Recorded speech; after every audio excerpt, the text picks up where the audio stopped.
obviously, I think uncontrolled immigration has been a massive problem. And the peak of this now that we've seen in this terrible ghettoized violence is appalling. But I wanted to express a slight note of caution, I think. Suella Braverman is going to be delivering a fresh immigration policy in the next few weeks. So I think we ought really to wait and see what happens then. There's always lots of speculation going on around immigration and potential government policy.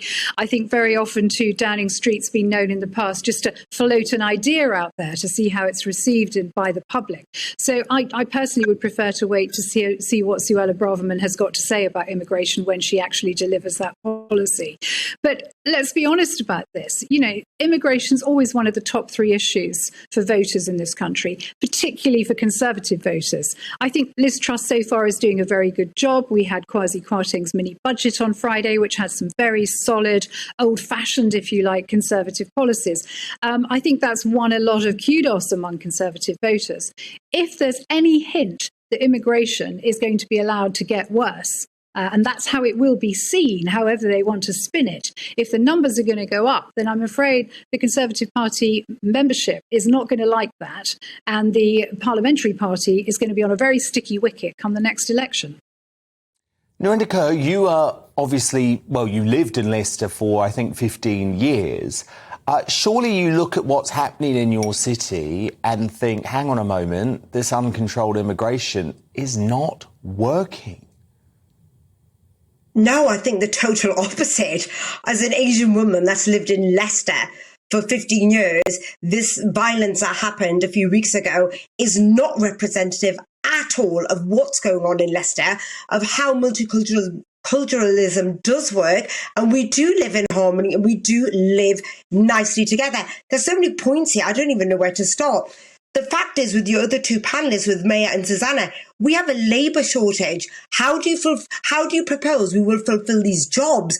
We're short of 40,000 nurses, 100,000 social care workers, and 100,000 drivers.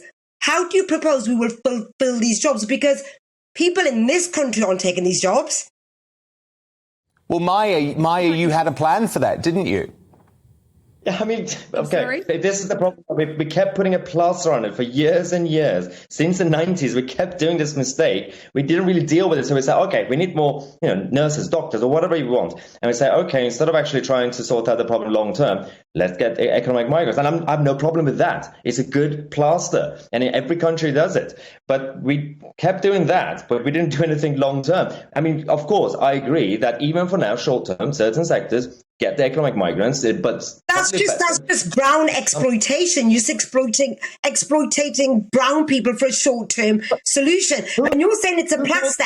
My father came over to this country in the 1960s to work in the steel foundries, and we integrated into society perfectly. Okay.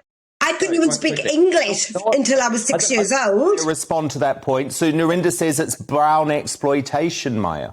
Yes, it is. Who mentioned brown? Nobody's talking about brown people. They could be, Polish doctors. They could be Canadian engineers. No one's talking about brown. Paying more, and then you'll say that wages aren't. Oh, they're not fulfilling their wages. Then you have that argument. But we're talking about jobs, the social care work jobs. We're talking about the drivers. We're talking about the fruit pickers. That is brown people exploitation.